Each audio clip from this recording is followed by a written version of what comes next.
So welcome everyone tonight again. Thank you for all being here. So again, we welcome Father Jeff Kemper from the Archdiocese of Cincinnati. Mount St. Mary's for a number of years as dean and professor, and spent a lot of time teaching about liturgy. And actually was the pastor of both the last church in the Archdiocese. Yes, which will be the second last church when you're done. Yeah, and somebody commented that they watched the live stream, but they didn't catch the question and answer period. So I'm going to walk around with the microphone when we do the question and answer, just so people who want to watch on live stream can kind of hear what's going to be conversed. Great. Well, let's start with a prayer. Almighty God, source of all goodness and life, you have saved us and made us your children by the death and resurrection of your Son, and established us as the temple in the world of your presence and the power of the Spirit. We ask your grace upon us, your wisdom, a sense of discipline, a sense of creativity, a sense of goodness and light, that we may build a church worthy of your honor and which helps all people to be drawn closer to you. We ask you to give us the grace to do this job in charity, to work through the complicated process that we often will face in little things, probably not so much as in the bigger things. And we ask that in the end, we may continue to be a light in this part of the county, in this part of our country and our world, through Christ our Lord. Amen. In the name of the Father, and of the Son, and of the Holy Spirit. Amen.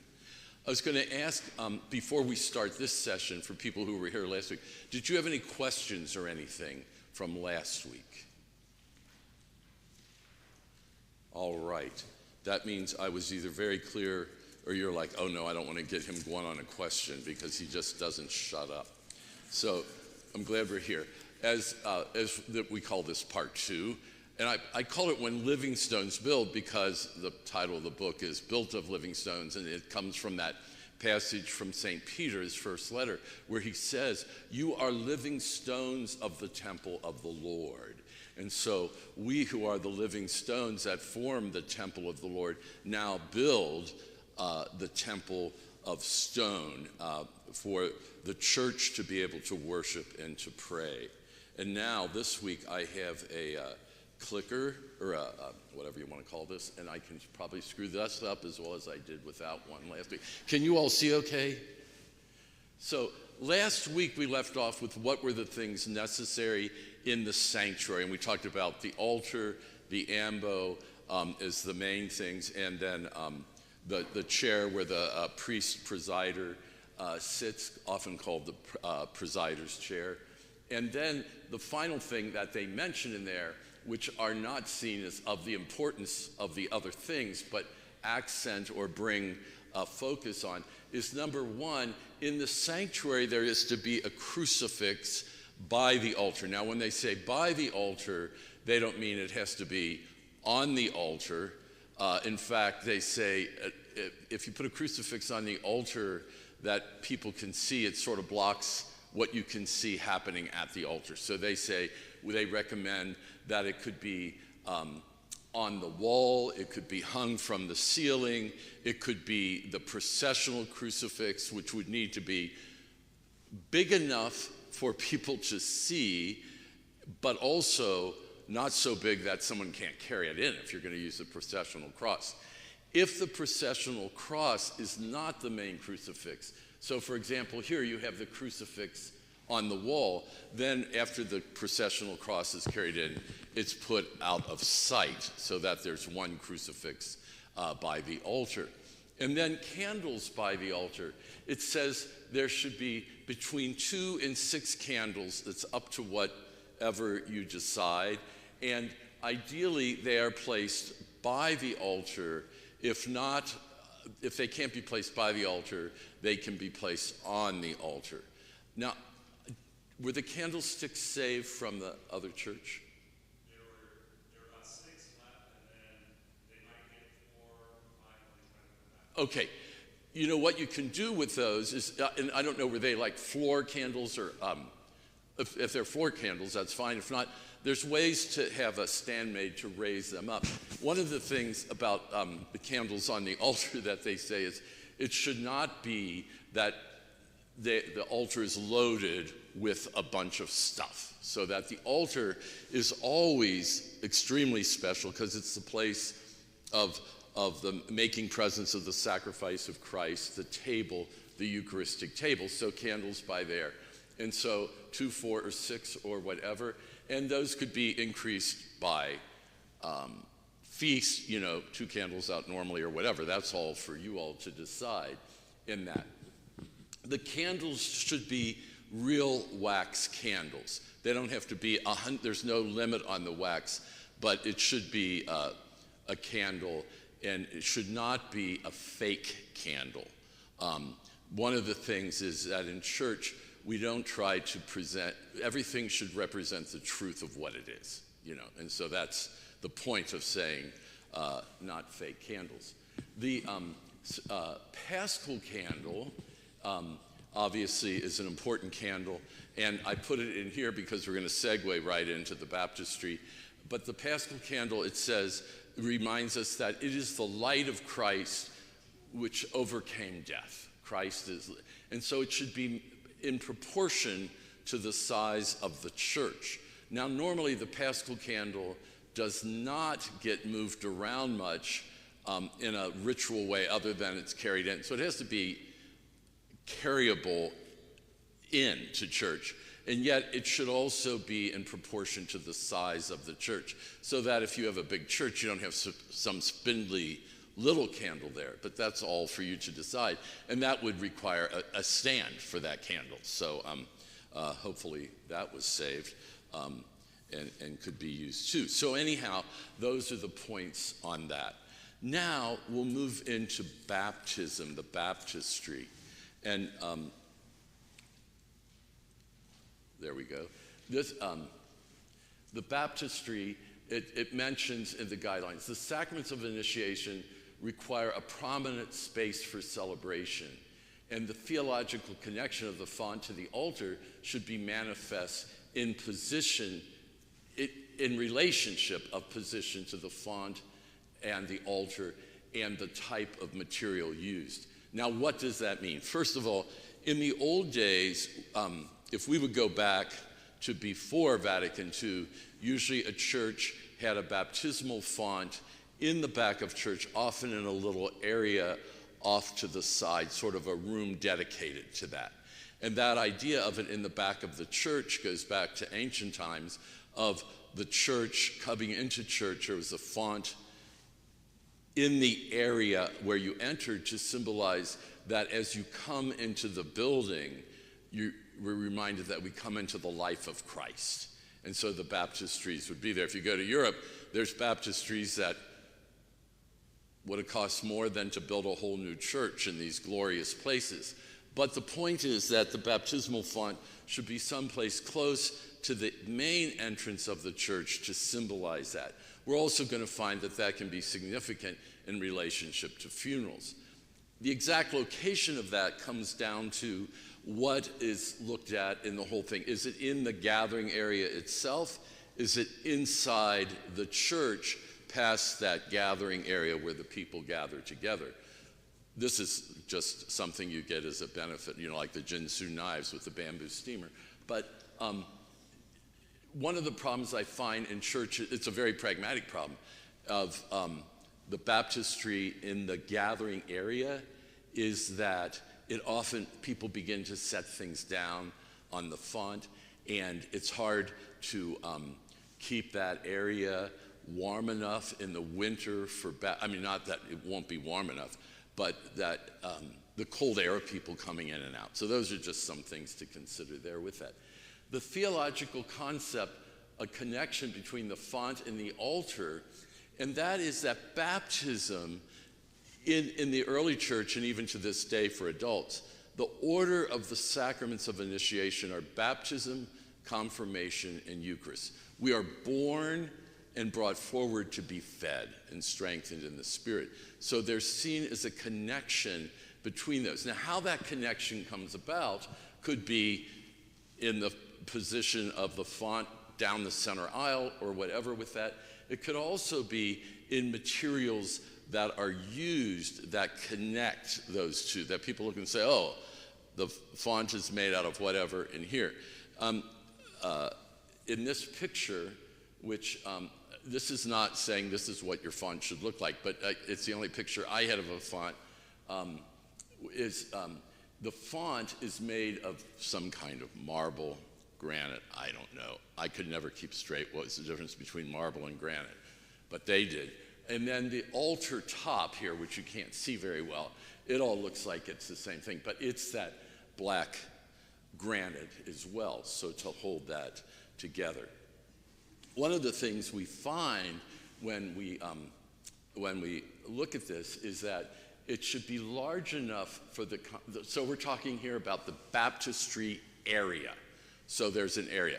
It does not have to be a defined area as a room. It doesn't need to be a defined area as marked off, but it is meant to be big enough for people to gather around it. So if you're having baptisms on Sunday, families should be able to gather around it. Obviously, if you're doing baptisms at Mass, you aren't going to have a room big enough for everyone to gather around, but people in the pews can turn and see the font and experience baptism, see the baptism taking place. The font is the place of rebirth into the life of Christ. It's often referred to as the womb, the tomb, and the womb of the church. That plays well in English because our words rhyme. In other languages it doesn't. But nonetheless, in tradition, the font has been seen as the tomb in the sense that we go down into the water in death to sin, to rise from the water to new life in Christ. The connection of burial and rising, the connection with the flood of Noah, and evil is killed off and new life is regenerated again. It's also a symbol of cleansing from sin. What's important to remember in baptism is that in it, Christ comes to live in us and dwell in us. And so that saying from St. Paul, it is not I who live, but Christ who lives in me. That Christ has come to live in me. And now our lives are meant to be lived surrendering to Christ within us to receive and grow even stronger in the new life of grace as we let the old life of sin die in that way. We find, as I mentioned, the sacraments of initiation, baptism, confirmation, and Eucharist, so the connection there with that. And then choosing the design for the font. So these are, I think it's 6 points that they outline. The first two I put together because they sort of almost repeated themselves. The size of the font and the water capacity should be large enough to hold an adult. That assumes baptism by immersion. Now, we are not so much used to baptism by immersion in the Catholic tradition, but what is interesting is why we got away from it and where we find it mentioned before Vatican II. We got away from it because as Christianity spread up north and whole communities became Christian, who was left to baptize infants? And so fonts were actually big enough, they were like a pedestal font, big enough that a baby could be put in and lifted out of the water. When a baby's immersed, you don't hold them by the feet and dunk them, but you hold them by the head and put them in except for the face. And over time, because of the coldness, now realize back then they didn't know a germ from anything, so it wasn't a matter of hygiene, but it was cold, and so immersion gave way to the pouring of water as a way of baptism. Now, they did pour water early on in the church, and sometimes when people were baptized and they got into the font, the big fonts, more in Southern Europe where we had churches built at a time when not everyone was Christian, so you had adults come in. They got in, knelt down in the water, and water was poured over their head. But the point of it is that baptism and the reason for a baptismal font or pool is that the main symbol of baptism is dying and rising with Christ.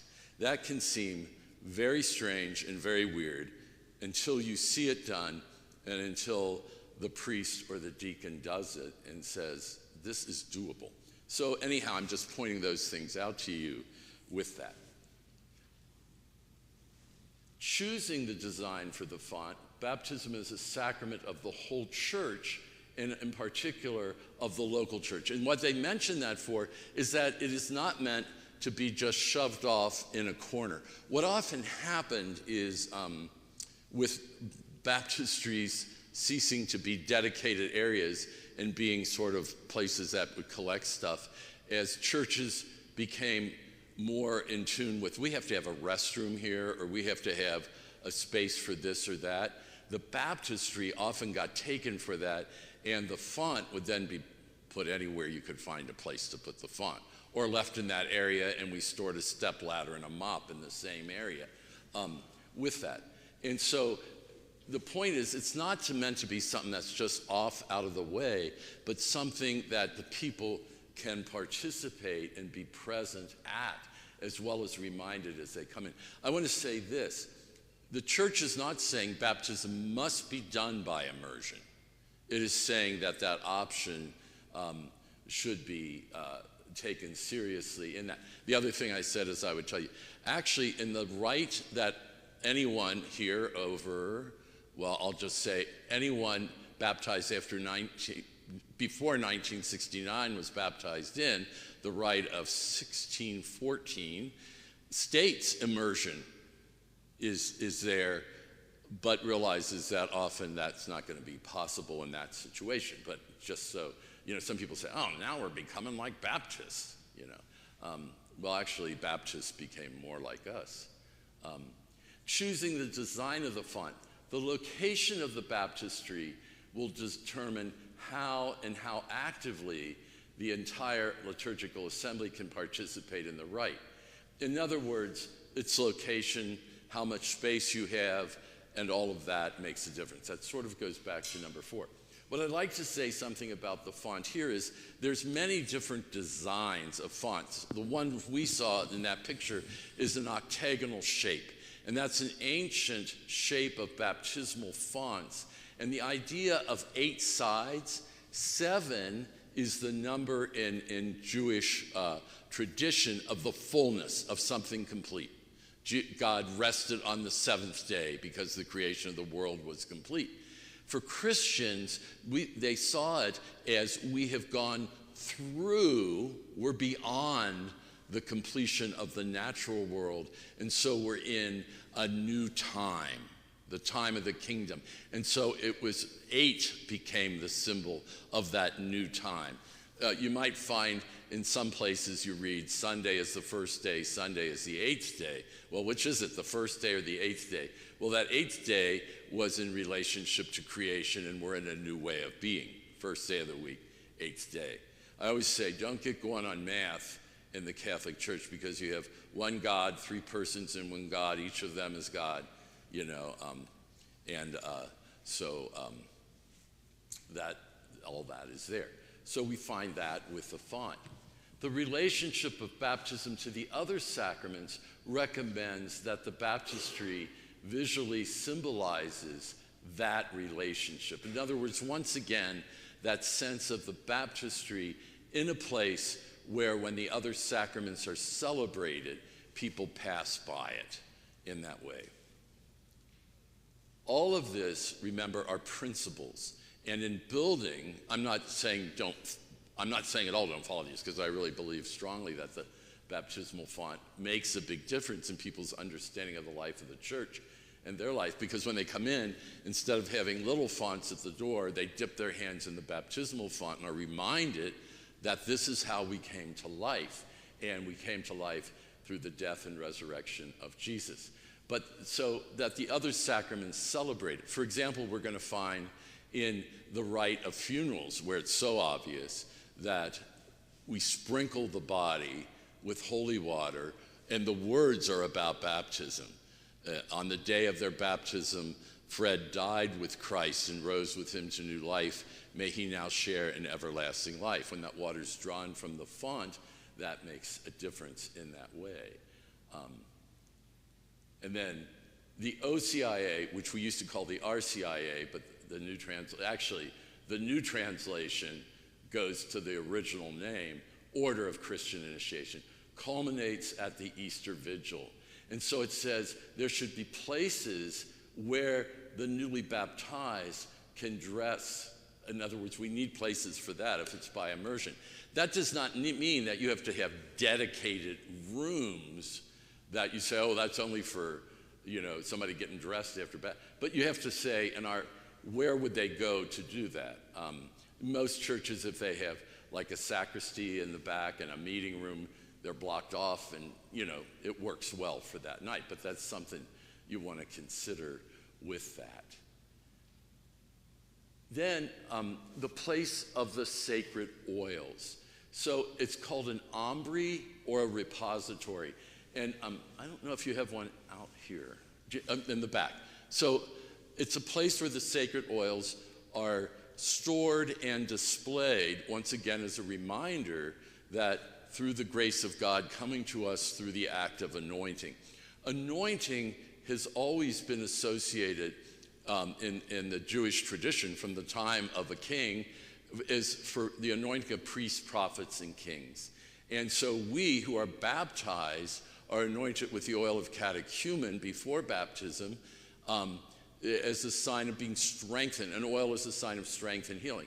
To be strengthened, to learn the message. We're anointed with chrism at baptism and at confirmation to remind us that we share in the priesthood, the kingship, the serving kingship of Jesus Christ in his prophetic role. And we're sealed with the Spirit with that. And we're anointed at the sacrament of the sick for healing. And so those oils should be displayed, and it can be displayed either in the sanctuary or someplace by the font. But the place where they're displayed needs to be a place that the oils can be securely displayed. In other words, you wouldn't just have open shelves and put the oils on them or something where someone could come in and easily take them. So usually it's some kind of case, and it could be a recess into the wall, or it could be a case itself firmly attached to the wall, and it would lock in a way with that. And it says it should be dignified and safe. Sometimes we think, well, why do you have to mention dignified? We just assume that. I remember when I was helping Archbishop Pilarczyk at that time. It was Bishop Pilarczyk, and I was a deacon in the seminary.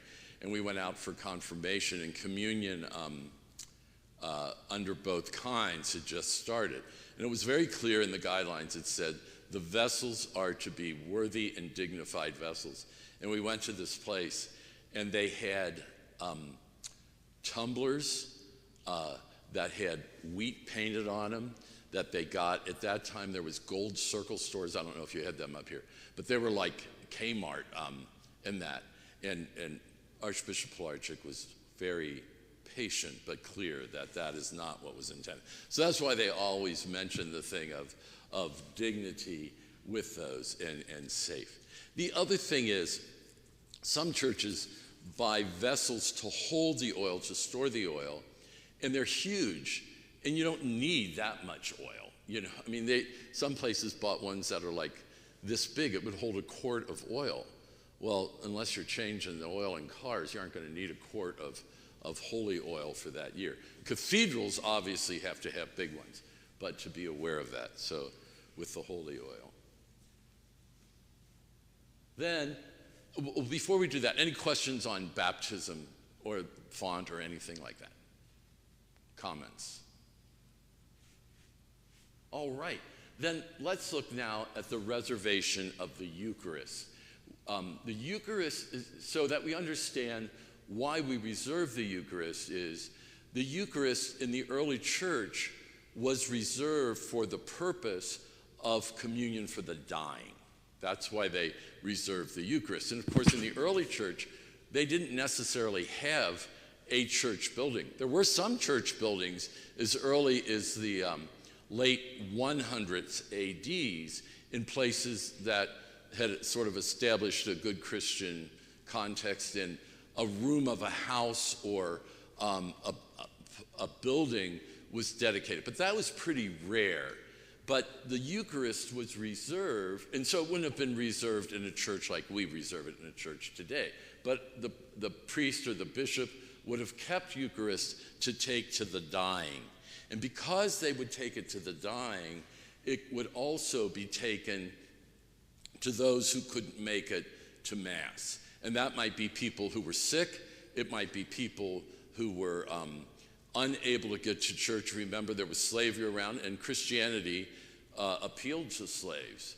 And so they could not just say, well, I'm leaving for church now. And the imprisoned, those who were imprisoned, especially for the faith, the Eucharist would be taken to.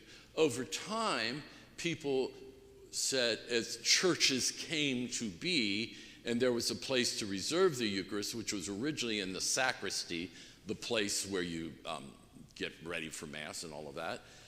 It was stored in a cabinet there, and people came to realize that there's a benefit to praying before the Eucharist. What I mean by benefit is not that if you pray before the Eucharist, God hears your prayer faster than if you didn't, but the sense of it draws us into the life of Christ. So prayer and adoration before the Eucharist became a venerable practice. And so those are all the things that we look at when we look at reserving the Eucharist.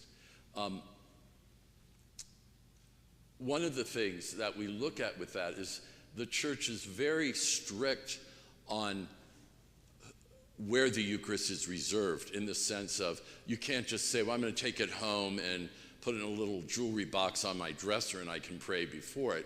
No, it has to be in the protected custody of the church in that way.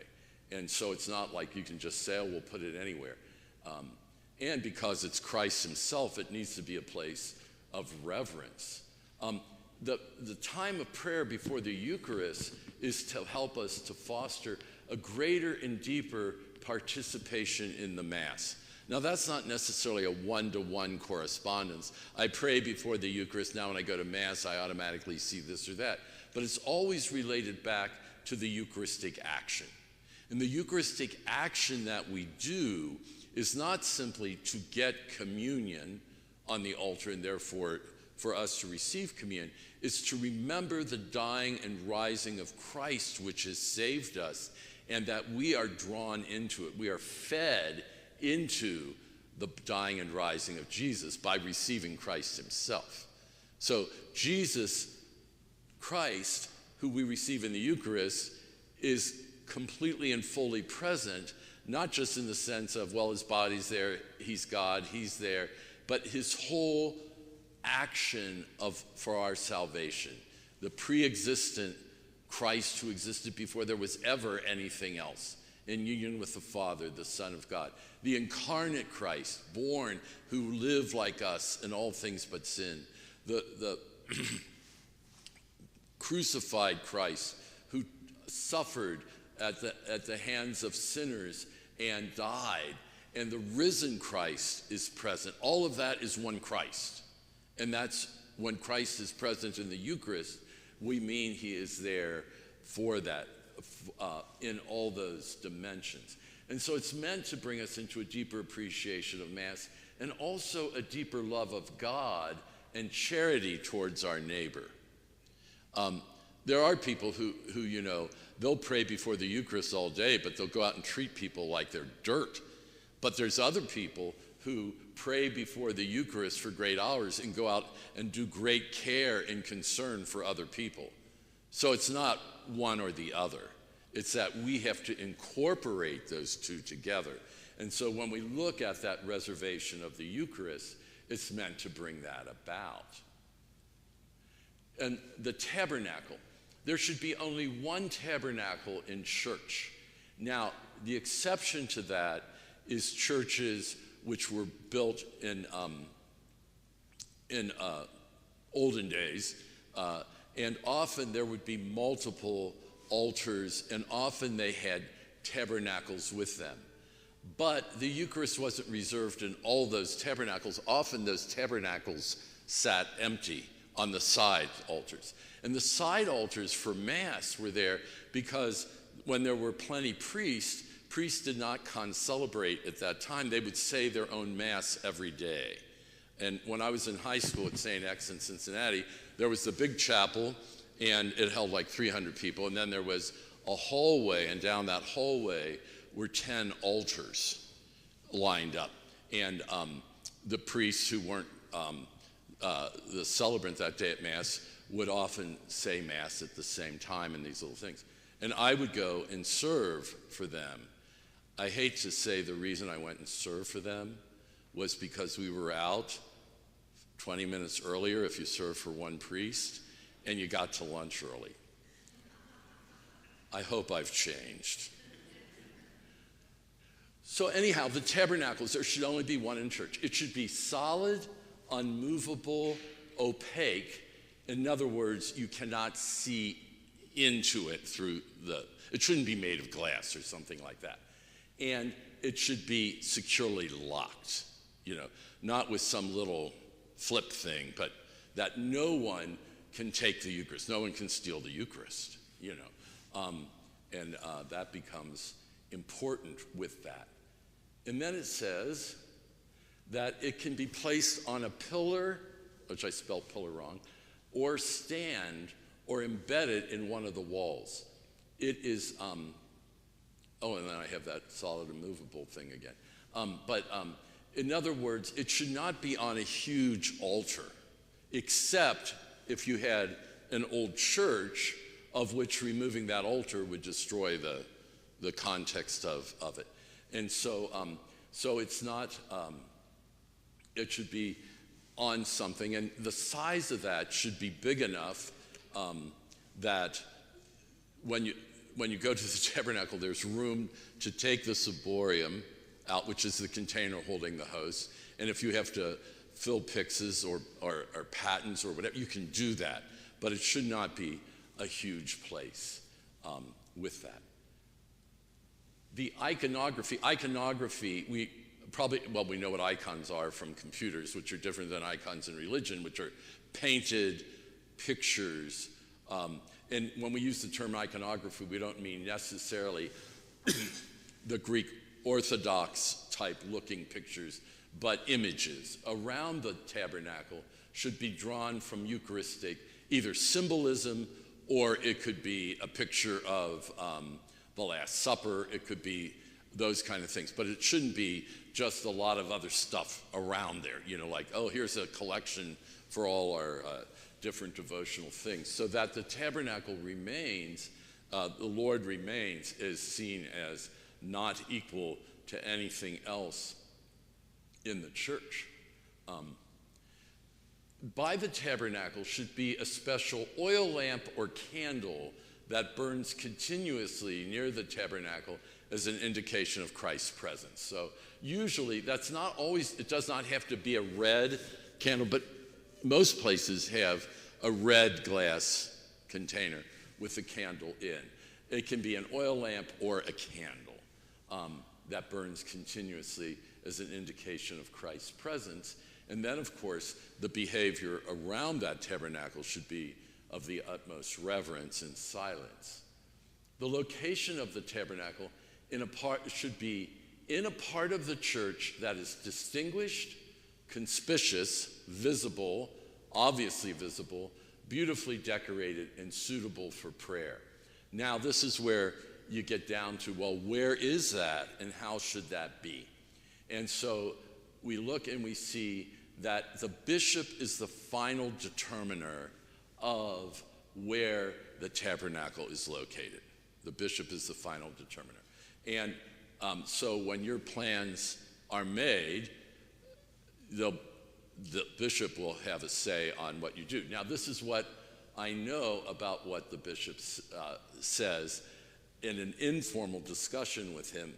He said he believes it should be those things conspicuous, but it does not necessarily need to be exactly on the center axis. In other words, it doesn't need to necessarily be right behind the altar. It could be sort of off to the sides, but not far off where you wouldn't know and immediately know it's there. So in the guidelines it says it can be in the sanctuary apart from the altar of celebration. In other words, they're very clear, it should not be on the altar of celebration.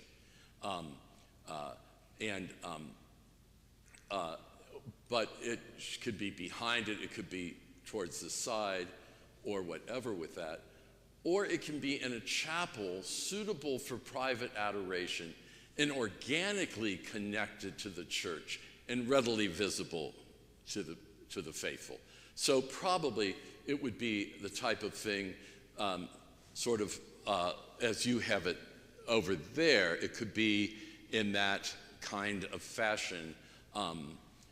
Obviously, this church was built before the changes had occurred, and so that probably would not be seen as optimal exactly how it is there, but that would be something that you can look at with that. In relationship to that, what we see is the tabernacle, I just put in there, is not to be located on the altar on which the Mass is celebrated. If in the sanctuary, it should not draw attention away from the Eucharistic celebration or its components. Yet at the same time, it needs to allow for a focus on the tabernacle outside of Mass. Now you might say, well, which one is it? Well, a lot is going to depend on the whole layout of the area. The reason it doesn't focus on the action, it does not hold priority over the action of the Mass. Some people would say, well, that's Christ there, and we're just celebrating Mass, is because who is it who leads the assembly in Mass? To the eyes, it is a human person, a priest. But to the eyes of faith, it is Christ leading us in that prayer. Christ is the great high priest, and all our prayers are brought before him and presented to the Father. He is active in it. So what we're saying is that the Eucharistic action from which the Eucharistic elements come is the prime action of the church. Certainly not the only action of the church, but it's the action that leads us then to be able to do all other things. So the tabernacle should not be the focus at that point. Yet, when people are in the church for prayer or adoration, if it's in the sanctuary, it should be something visible and have a point of reference and importance to it. There's a number of ways, as they say, considerations should be given to how you use distance, lighting, and other architectural designs to meet that need. So in some churches, they have it that when Mass is ready to begin, the lighting focuses on the altar, the ambo, the chair, and it becomes dimmer in the back, you know. In other places, it's by distance. It can be by a number of other ways. So when you look at these, don't think of them as simply yes or no. Think of them in terms of what are options, what are ways in which we deal with these things. Too often, we become locked in the black and white. It has to be this way or it can't be this way, when there's ways to look and say, how do we do that? And hopefully, your architect will be good with that, and anyone who's a liturgical consultant or whatever with that. There should be a sufficient distance between the tabernacle and the altar. So it shouldn't be that, it's like 5 feet between the altar and the tabernacle, Now, we often see that in older churches, which we still use because that's how they were built. But in a new church, you find that there's space. And once again, that idea of space can make a difference in that. It doesn't mean it needs to be miles either. Once again, how you take all those elements, lighting, distance, and architectural devices makes the difference in what you do there. Boy, I got that slide in there 8 million times. You know why? Because I don't know really how to do this program.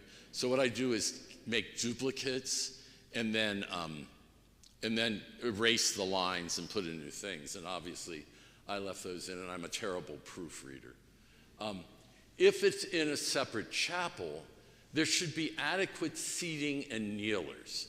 So if you're going to say, we're going to have that in a separate, we're calling it a chapel, separate room, separate chapel, there should be enough places that people can come and pray and not be, and not sort of have to just sort of sit in a corner or something like that. And it should be obviously reverent. And it should allow easy access for people in wheelchairs or with disabilities, whatever kinds of things that could come up there. So obviously, if it's a raised up, it's going to have a ramp, all those kind of things that we look at with those matters. Often in a chapel, it can be that it might be pews, it might be chairs and kneelers. There can be a number of ways to do that. The thing with chairs and kneelers in that situation is it allows for rearrangement if you need to get more in there or not. But you obviously need a big enough space to begin with it. So a thing to look at is what was our Eucharistic adoration practice. Now we're not talking about exposition, which would be on the altar at church, but people coming in on their own to pray. What amount of space do we need, and what do we need to look at in terms of for the future with that? I just want to show you this. This is St. John's in Harrison. And the way we dealt with the issue was at St. John's, the old convent, when the sisters were still there, they had their chapel, they had an outside door put into their chapel, and then it became a chapel where anyone could come 24 hours a day to pray before the Eucharist. Obviously, the door from the convent into the chapel had a lock on it. But people could come 24 hours a day and pray. It was right on the street in Harrison, and so people could pray. So that was a big value for them, that accessibility to church. So when we were looking at this, and Archbishop Schnurr said, I want the tabernacle on the center axis. He wanted it on the center axis. But he said, I like the idea of it being also in a place where people can come for adoration.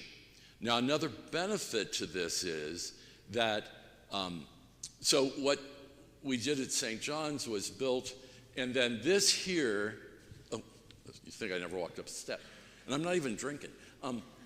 So these are doors here, and they're glass and sort of, not frosted, they're beveled, and then this is the Eucharist here, unfortunately, and that glass is clear.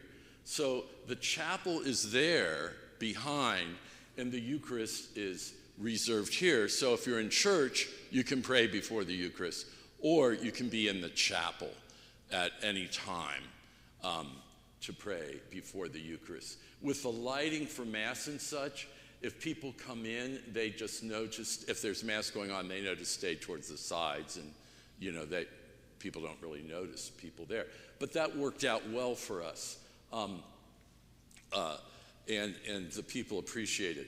One of the things, you probably don't have to worry about this up here, but one time in the old chapel, someone came in at 3 in the morning and all of a sudden saw this hand fall out from behind the altar, because it was on the tabernacle was on the old altar from there.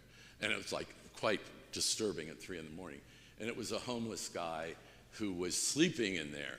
And so with the new church, because it's out in a field and that, the door into the chapel, which is just behind the wall here, is where they would come in. There's a combination lock, and anyone who wanted could get that combination, but it would keep, strangers from being there. Of course, then you know who's a weirdo in your parish sleeping behind the tabernacle if they have the combination to it. But anyhow, that's just an example of that. I'm not saying that's the way it should be done, but that is an example of that. And it also allowed easy access to take the Eucharist back to the tabernacle after Mass. Those doors were there. The location of the tabernacle in regard to if you have continuous adoration, I should say continuous exposition. And what we mean by continuous exposition is the host in a monstrance on the altar. Then it says you should have a separate place, because you would never have, I'm hitting that thing, you should never have the Eucharist exposed while Mass is going on. And so then it says you would need that separate space for that. Now let's look at the issue of the place for pastoral musicians. Music is intrinsic to the liturgy. If we're old enough, we might remember low Mass and high Mass and think of music as sort of icing on the cake. You know, you used to be able to get a low Mass for $2 and a high Mass for $5. And that is gone away, and especially under Pope Benedict. But also in the early documents, it said music is part of the Mass, because music lifts the soul. Even if we don't think of it as lifting the soul, music tends to unify. What do soldiers do when they march and drill? They have that musical cadence to it. I don't know if you know the story of Unsinkable Molly Brown, which was a movie, but it was also based on a true story of Molly Brown, who was sort of this wacky lady, but was on the Titanic, and they're in the lifeboat, and everyone was just dazed. They didn't know what to do, and so she got them singing, and by getting them singing, they could begin to get things together for themselves in that way. Singing is a therapy, music therapy. I don't know if you've ever heard of that. When I first heard of that, I thought, what the heck? But music can express for people feelings and emotions that they can't put into words. And so they can work through something that is beyond words. And as St. Augustine says, music lifts the spirit. He who sings prays twice, he said. And so music is considered a highly symbolic act, because it expresses things that are beyond simply what we can put in our mind. And so it supports the congregation, joins us together. It highlights significant parts of the Mass, and it helps set the tone for the liturgy. The Advent hymns are different than hymns we sung 3 weeks ago, not simply in word, but often in the kind of music involved in those things. And so music is not sort of a secondary thought with that. The ministry of the music director, cantors, choirs, and instrumentalists enrich the liturgy. In other words, they are true ministers in the context of the Eucharist. They aren't performers. They're there to help us be drawn into play. And they're also part of the assembly, which means they should not be necessarily divided away from the assembly, or where they can't see or participate in the action of the Mass. The place for the pastoral musician, it should be able to facilitate the leading of the music. So obviously, musicians need eye contact with the other musicians, and especially with the director, whoever that is. It might be the organist, or it might be a separate choir director, whatever. And visible to the assembly, because the assembly will pick up cues. Now, it doesn't mean that they're center focus, but that they can pick up cues from that. And in connection to the instruments too, so that it's quite hard if you have a choir up in an organ up in the loft, and the cantors down here, they will say, you know, it's sort of harder to be ready to go with that distance, and maybe part of that is psychological, but nonetheless, than if the person is relatively close, you know. And so that's what we mean in connection with the instruments. If the musicians are located near the sanctuary, it doesn't say they have to be. They should not distract from the action in the sanctuary. When I was at St. John's in the old church, it wasn't as wide as this church. It was deeper, but it wasn't as wide, and this sanctuary was very small. And the choir loft was needed to put people in. And so they had this little area where a side altar was, and they'd be cramped there. And so you'd be reading the gospel, and I'm not kidding, somebody right here is trying to get their music ready for the responsorial psalm. That did not work. And so you don't want that kind of distraction. And their purpose is not simply to be visible for the sake of visibility, but for them to be able to lead music. In the sense of that, I'm going to just show you something that worked well at St. John's. I'm not saying St. John's is the church to be, but it is my baby. No, but it's something that worked out well, and that is, and you can't really see it as well here, but the musicians are here. The musicians are here. There's a stand. All of this looks like shades of brown, but there's a stand that the cantor stands at to lead hymns and things like that. And so they have easy eye contact with the organist and other people, and it works well, and it's not distracting. So those are all things to be worked out, but I can really appreciate when people say it seems distracting, but you can't just have all your music absolutely. Music often has to be unfolded and all of that, so it's not like they're just clowning around there with that. And then, so that's with that. The rite of penance. For the rite of penance, the reconciliation room, or what we sometimes call a chapel, people tend to use the word chapel because using reconciliation room often gives people the idea, oh, it's a room, we can store stuff in it, you know. I remember helping out at a parish one weekend when I was on, the seminary faculty. In the reconciliation room I went in, and there was an ironing board, a broom, an iron, and all this stuff, and 2 chairs, you know. Another parish, it was the usher's room. And so I was hearing first confessions. It was on a Saturday, and a very diligent usher got there before we were finished, and he just sort of comes in and goes, hi, and tips toes past me and this kid, and that. It should be a room dedicated. It should have what we call a fixed screen or a grill for anonymous confession. That, when it says fixed, I don't think it needs to be clamped to the floor, but it shouldn't be something that looks like, oh, we forgot this. It should be a piece of furniture that is significant, you know, and allows for anonymous confession. There should also be the opportunity for face-to-face confessions given as well. And it should be accessible for people with handicaps. I can't remember, but yes. It should reflect the sacred nature of the sacrament. So once again, the size of the room should be in proportion to things. And what I find is often, and this is a problem at St. John's, the room is way too big for what we needed, you know. But this is one of the problems that architects have, is finding out what size in this. And I find that's more of a problem in new churches than it becoming a junk collecting place. But the sacred nature of the sacrament.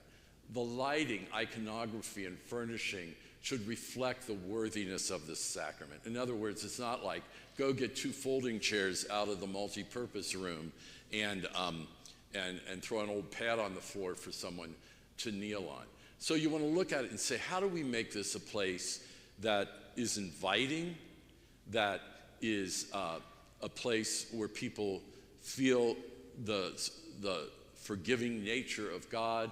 Once again, the iconography, all those kind of things used. The other thing is soundproofing. More churches are built, and I believe, because I know I did, I said, I want that confessional soundproofed. And it got built, and you might as well just be in any room.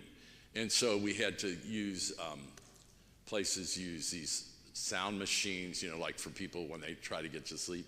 Well, that's just a pain in the butt for people to have to sit out there and listen to that. Pain in the butt is not a theological term. But it's the soundproofing. So I urge you to check on that, to say, I want to see, because they said, oh, we forgot about that. Well then, you know, the church is finished when we realize that. And so those are things to consider. Whether you have one or a number of them, I think depends on what you have for priests available and things like that. And the other thing might be that you look at and say, well, we have a lot of confessions. We have more than one priest at a time. It might be that you say, we have a room dedicated to that and another room that will pass for that without being just a closet, you know. It might be used for something else, but with consideration for use in the sacrament in that way. Any questions on the tabernacle? I forgot to ask any questions on the tabernacle, comments on the tabernacle or the place for reconciliation. Once again, the place should be visible. It doesn't need at all the predominance of where the Eucharist is reserved, but it should be a place that when people come into church, they would know where to find it. That might be with a sign that says the reconciliation room is here or there. And then the rite of marriage. If the practice is that the couple sits in the sanctuary, there should be adequate space for that couple to fit in so they aren't having to like climb over each other to get there. That's totally up to you. I mean, those are your decisions for that. But you would want to make sure then that there is a space for the couple to sit, but also to kneel, you know, without impinging on the main furnishings of the sanctuary.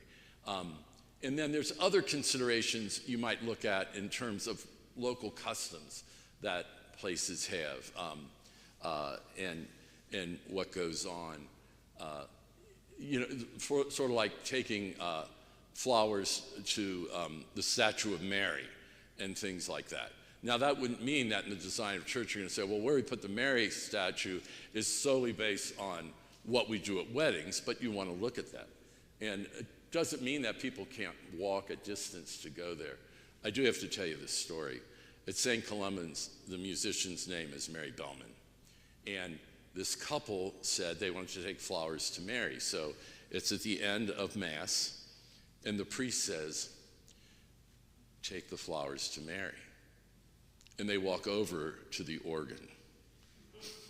And he goes, no, the statue of Mary. So for weeks when I help out there, I would put a flower on the organ for, you know. And so whatever customs are there. An aisle, once again, this is the thing, we're coming past the font, and this can be done in catechesis and things like that. Coming past the font reminds them that in baptism they were baptized and they're living out their baptismal commitment in married life. You know, everyone lives out their baptismal commitment. Some people in married life, a few people in religious life or ordination, some people in single life, but we all our vocations are connected back to our calling from baptism. Funerals, the connection between baptism and eternal life, which we talked about before, at the rites of the doors of church and at the font. So you want to make sure that if you have your font in the back, there's ample room to get a casket around it and ample room to come down the aisle with pallbearers and a casket. You know, this church is great for that.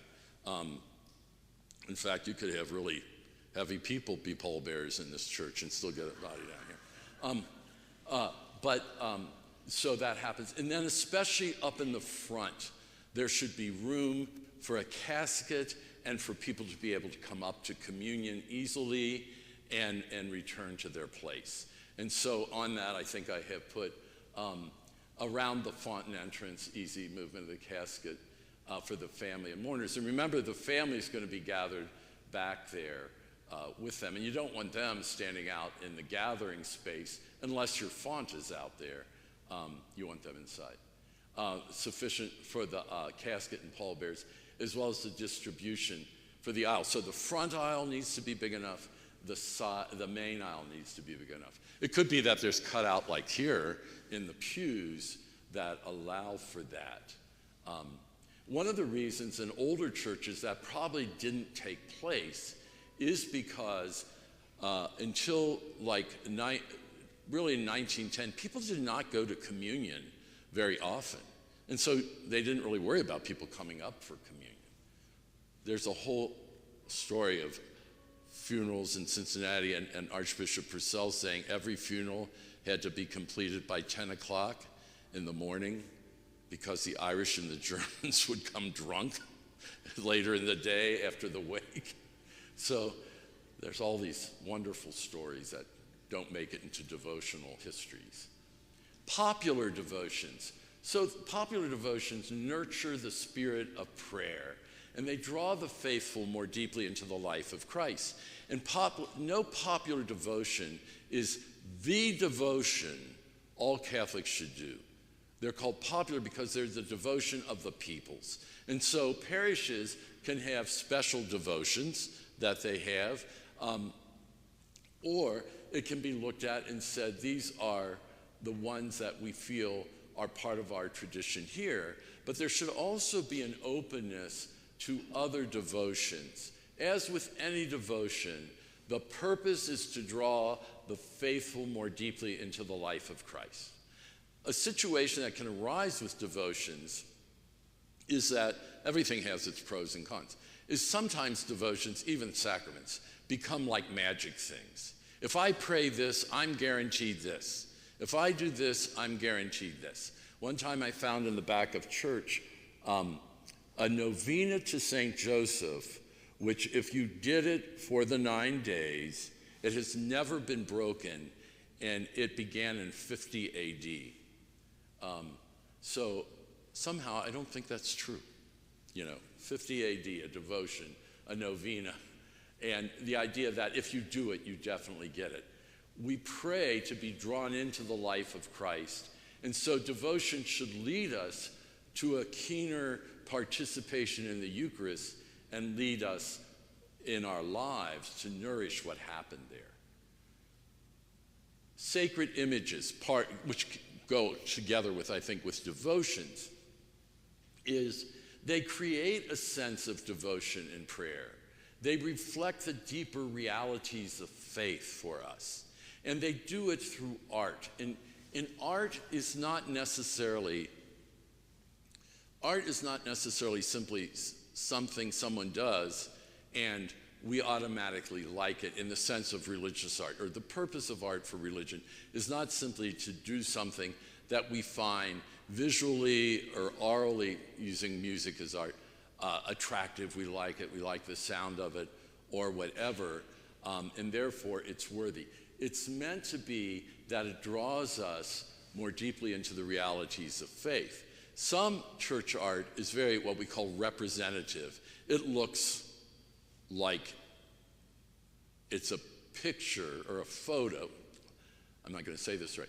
It looks like a photo of an event, but if it's true art, it's going to also have about it a sense of communicating a sense of reverence. Other art can be highly symbolic and show things in symbolic or abstract ways. Each of us have our own preferences on what we like and what we don't like. But what we have to remember is in building a church and taking care of it, we aren't taking care of just ourselves. We aren't taking care of just what the committee, if we're on the committee, well, this is what the committee likes. We have to look and say, how does this work? The other thing we have to look at is to say, how does the art, and what I mean by that is the whole design, how is it welcoming to others, that they feel welcome? Now, that doesn't mean that you say, we have 5 Ethiopians in the parish, so now we have to have a Coptic piece of art, and we have 10 people from Mexico in the parish, we have to have Our Lady of Guadalupe, and everything represented in that way. But we look and we say, how does the church invite in? Because that's the purpose of a parish. A parish does not exist as the shelter of the saved and that we're taken care of in congruent faith. The purpose of a parish is the localized purpose of the church, which is to go out and proclaim the gospel and to draw people in.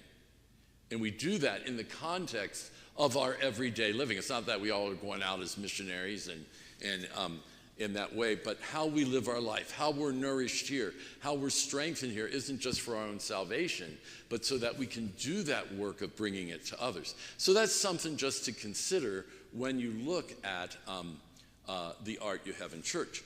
The other thing is, I think you might look, and I don't know how many statues and things you were able to save from your other church, but I don't think you need to look and say, we have to have all our art here when the church is finished. You know, it could be you do, but don't feel that, well, we got to have everything in place and, you know, all of that. And so, you know, there can be that, there's things that remind people that, and it can be a reminder, we got to pay this place off, so if you want something, you better give for it. At St. John's, we did not get a bell tower, which killed me. There's plans for it, but we didn't have the money for it. And it just killed me not to have a bell tower. But when people would say, I wish we had a bell tower, I'd say, well, when we pay off this part of the church, we can get a bell tower. So I haven't seen that a new one has been built yet, but they didn't always listen to me. Then the other point is the communion of saints, that the art reminds us. It might be a statue of a saint, or it might be something of the life of Christ, or a picture from the life of a saint. Those things draw us into that sense that we are not the church, and that, oh yeah, there's people who died and went to heaven. We're all the church together, you know. We're all the church together in that way. Now, sacred images, as I said, look at cultural traditions. There should be a restraint in the number and placement so that they encourage focus on the liturgical action. So and once again, this has to do with how it's placed and all of those things. But some places you go in and it just looks like your great-grandmother collected dolls, and you know, there's just 8,000 statues in a mishmash or pictures or whatever. So once again, how do they relate and encourage focus on the liturgical action? It says in the guidelines that some kind of representation of the patron of the parish should be in the church, or it might be outside the church. And then, as we mentioned, current piety. What are the things people like? So that brings us, actually, that brings us in plenty of time to questions or conversations. And so what I'd like you to do first, any questions right now? So I'm going to ask you to consider these two questions. Think about these for a minute or two. And then what I'd like you to do is just turn to people around you and ask, how has my understanding of what a church building is about changed from what we did here? And the reason for us looking at that is often we have information and we go, okay, I have this information, but to process that into words reinforces it. There was a thing on the radio the other day about scientists have found that using like some kind of little doll thing, it might be a rubber duck or something like that, and when the scientists are stuck, they talk to the duck or whatever they have and say, this is the problem, here's my problem, here's what I'm trying to figure out. And the verbalization of that can lead them to helpful resolution because they're putting it in words, you know. Now, I would think you could do that by talking to people too, but if a duck works, go for the duck. But so that's that. And then what are things I need to think about? And what I mean by that is it might be, that's a totally new idea, or I don't know if I agree with this. I just don't know if this is what I'm comfortable with. Because I think in that then we can look at that. So I ask you to let's take about 2 minutes just to think about those things, and then I'm going to ask you to turn to each other and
All right, now if you just turn towards people around you, and what changed in my idea of what a church is about? Or what is something I need to think more about, or I just don't agree with, or whatever?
Okay, why don't we just get back together, and anyone can raise any issues you want to raise, or if somebody from each group could say, hey, this was one of the things we talked about. So we can begin.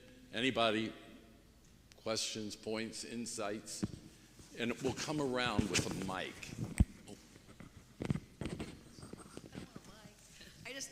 We're wondering if, is a choir loft being discouraged then?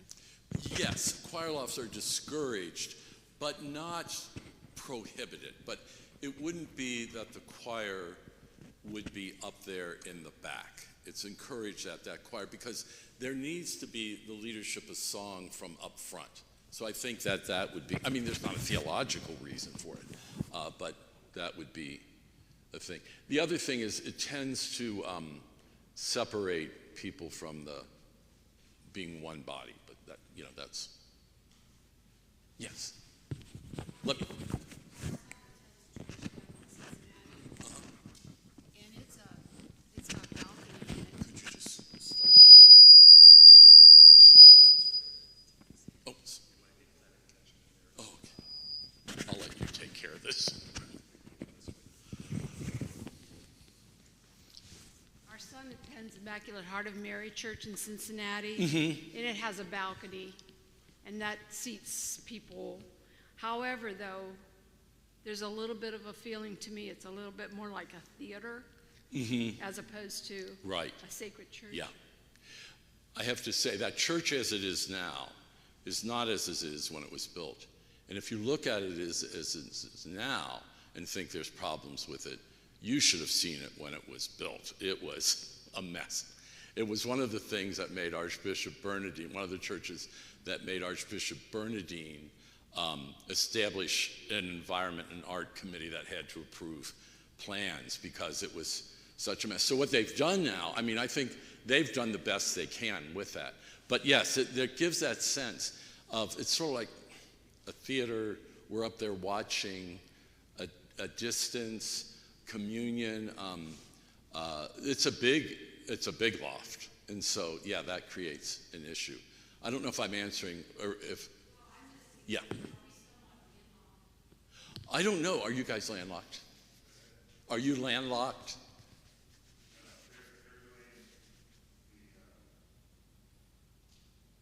Is going to do a lot of studies about what's available.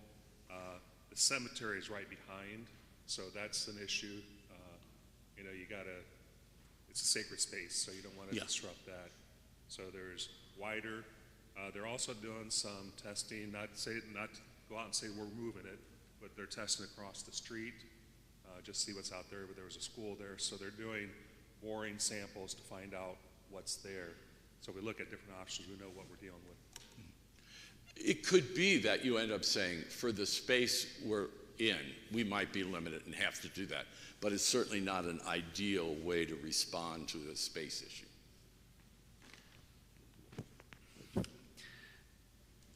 At St. John, at your former parish, St. John the Baptist in Harrison, did I notice the picture that the pews were on a ramp essentially, They elevated are. and going down? And I have to tell you, let me see if we can find that picture. Wait a minute, is this? Yeah. Yeah, so it's a slight ramp, and I was very much against a ramp.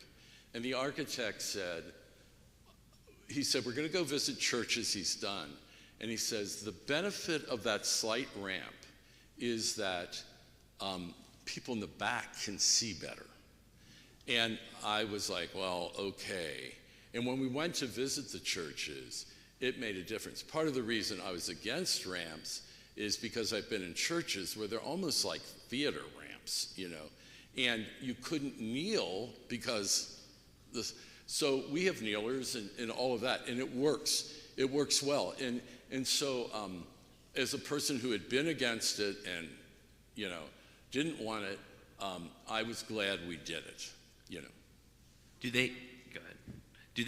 Does Built on Living Stones have recommendations one way or the other with that, or that's completely That's up to you. Now, the other thing that we actually did was take a wheelchair and have someone in a wheelchair and push them up and down an aisle at a church before we built ours. And we found that that slope was not a problem for, you know, a senior citizen to push another senior citizen. It wasn't a problem. So if you do a ramp, you want to be very careful that it's gradual. The other thing you have to remember if you do a ramp, that you cannot easily just add on pews. You know, it's going to be spaced, and those pews would not have just the flat right angle at the bottom. It's going to be, so those are things that your architect should be taking care of all that. But what I found is with very good architects too. They're human, and so you don't hesitate to raise a question and say, if we have this, how are you taking care of this or that? Another thing, while we're on just mentioning pews, this tells you how my mind works, but on the kneelers, one of the things, a guy on the committee, we got the kneelers in, and the kneelers, when you lifted them, actually hit the wood of the back of the pew. And he one time snapped his thumb and didn't snap it off, but snapped his thumb with that. And he said, so the church was finished, and he says, I will pay to realign all of these pews so that it doesn't happen, or I won't complete my pledge. And his pledge was quite significant. And he himself and 4 other people went to all the pews, every kneeler, and moved them down. But you want to tell the guy, we want finger clearance there, because that can also be a lawsuit, but and so that awareness. The other thing, and I don't know if this is normal, if they did it, when you built your church in Florida, did they bring in sample pews for people to try? You could bring in sample ones. They also, the fire marshal said that you had to have self-rising kneelers. They had to what? Self-rising Oh, really? kneelers. Yeah. No, but we were able. That's why sometimes if you see a long church that has a bend section of back, because they can only be so long a pew for fire code before you have to have self-rising kneelers. Yeah. That accounts for why we have them. I thought we had them just for people to be, but when we get to the back of ours, there's a space, and yeah. And it makes a difference to get a good pew that fits well, but also kneel-wise if you're a tall person, Yeah. or those kind of things. So Yeah. those are things that we'd want to check out very clearly. Yeah. The other thing is you look much more fit than. I always said about us, including myself and Harrison, we were a big-boned people.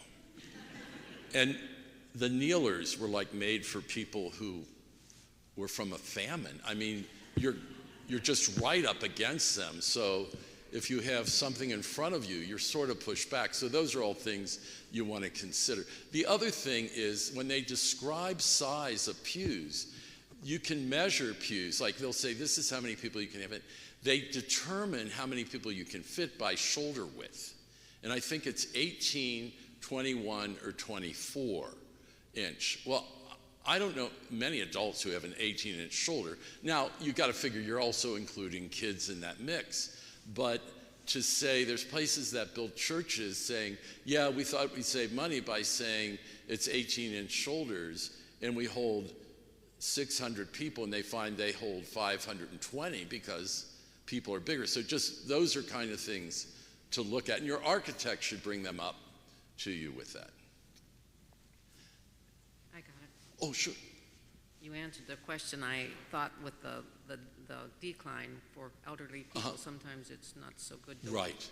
But we talked about the baptismal fount and how the water stays clean, or do you empty it, or? Yes. If you have I'm going to use the term baptismal pool, but even a baptismal font, it can be easier to deal with that.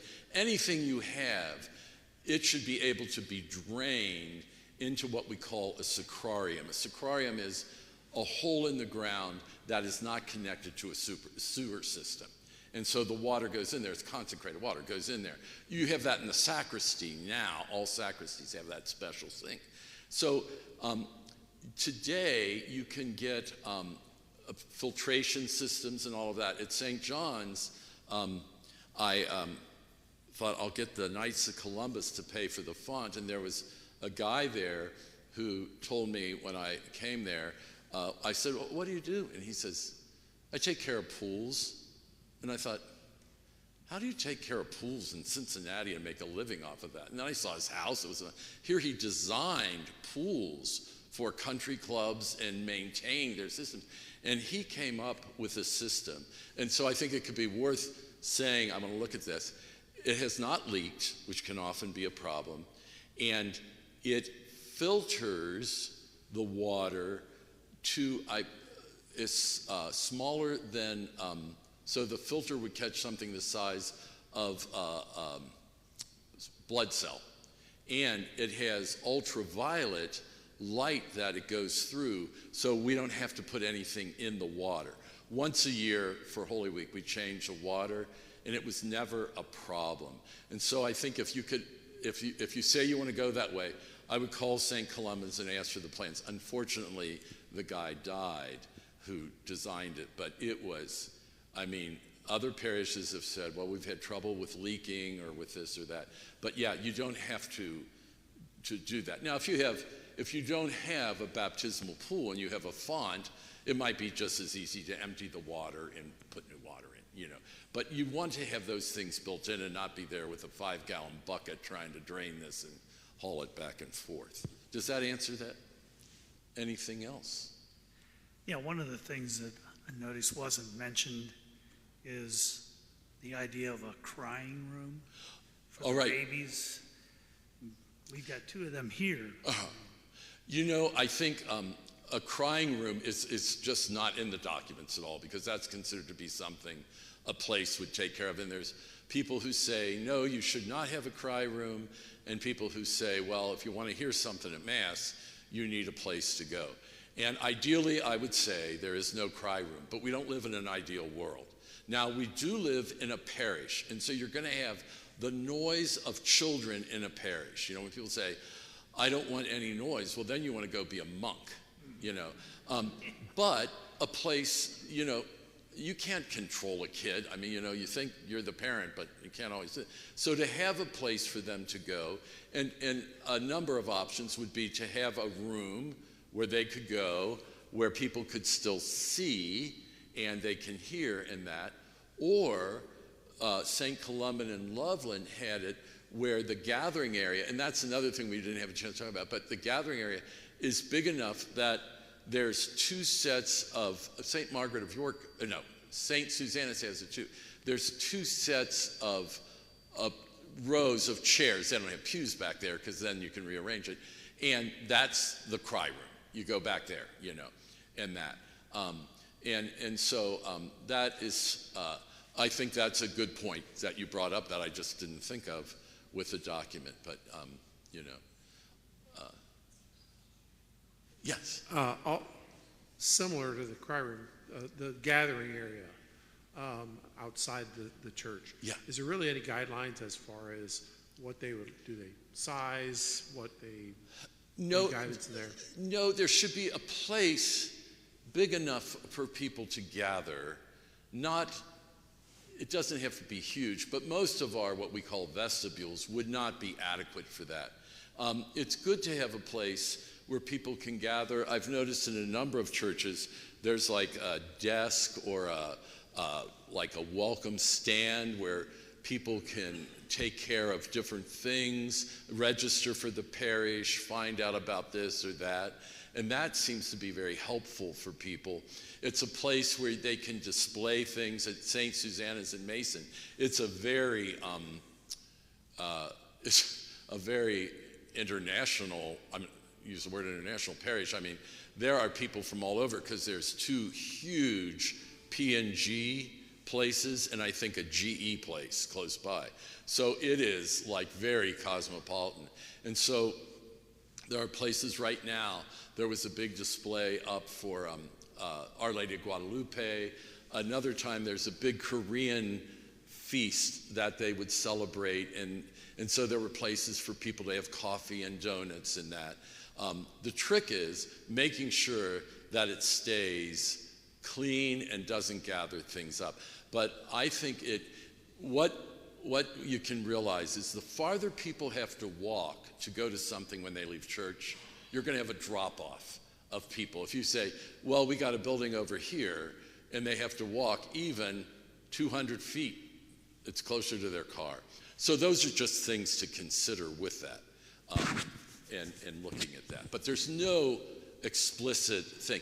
That can also be used for visitations for funerals if you do that, instead of having it at a funeral home and church.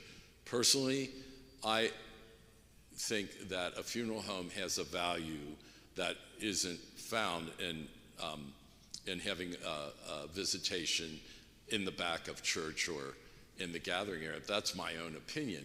But it works especially well when you have an older person who has just a few family members in that. So whatever you want to do, I mean, with that. But it's mentioned in there, but it doesn't say you have to specifically have this or that,